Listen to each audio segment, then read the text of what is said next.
Hello friends, অনেক দিন পরে চলে আসলাম তোমাদের জন্য একটু ভিডিও নিয়ে। আমি এখানে তৈরি করব চিকেন প্যাটিস। তো চিকেন প্যাটিসটা তৈরি করার জন্য আমি ডো কিন্তু আগেই রেডি করে রেখেছিলাম, আর সাথে কিন্তু চিকেনের পুর যেটা আমি ডো মানে প্যাটিসের ভিতরে দিব সেটাও আমি তৈরি করে রেখেছি। তো এখন আমি একটু মানে কিছু ছোট ছোট ভাগ করে নিব।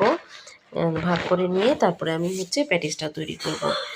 তো এই তো আমি প্রায় ভাগ করে নিচ্ছি। তো আমার ভিডিও যদি তোমাদের ভালো লাগে অবশ্যই লাইক কমেন্ট শেয়ার করে আমার পাশে থাকবে।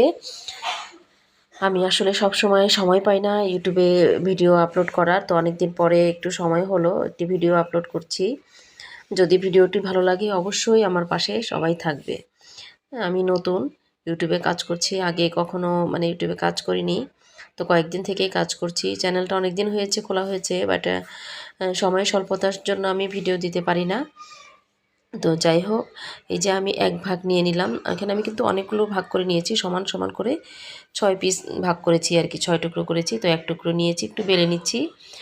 এটার কোনো ইয়ে নেই, বাধ্যবাধকতা নাই যে একেবারে রাউন্ড করে বেলতে হবে বা এরকম কোনো কিছু, তা না। একটু তেল দিয়ে বেললে ভালো হয় আর কি, যার জন্য একটু তেল দিয়ে দিলাম। আর এটা রান্নার রেগুলার তেল, সয়াবিন তেল। তো এই তো একটু বেলে নিলাম, একটু লম্বালম্বিভাবে একটু বেলে নিতে হবে। একেবারে বেশি লম্বাও না আবার একদম গোলও না, এরকম।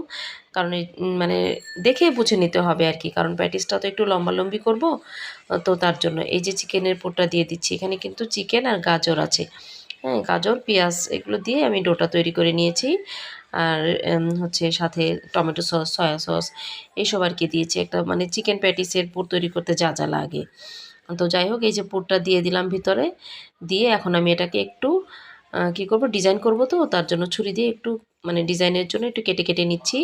তো দেখে বুঝে নিতে হবে যে আমি কী করছি। তো এভাবে করলে কিন্তু দেখতে সুন্দর লাগে আর বাচ্চারাও খেতে পছন্দ করে।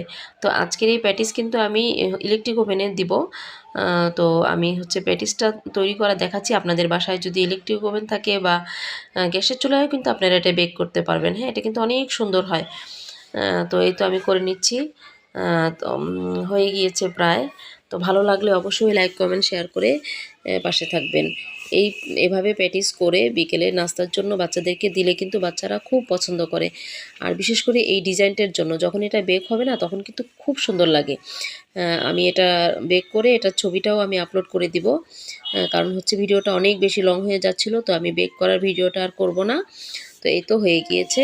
তো কেমন হয়েছে আমার প্যাটিসটি একটু সবাই কমেন্ট করে অবশ্যই বলবেন। হ্যাঁ, এভাবে করে কিন্তু ওভেনে দিলে খুব সুন্দর হয়।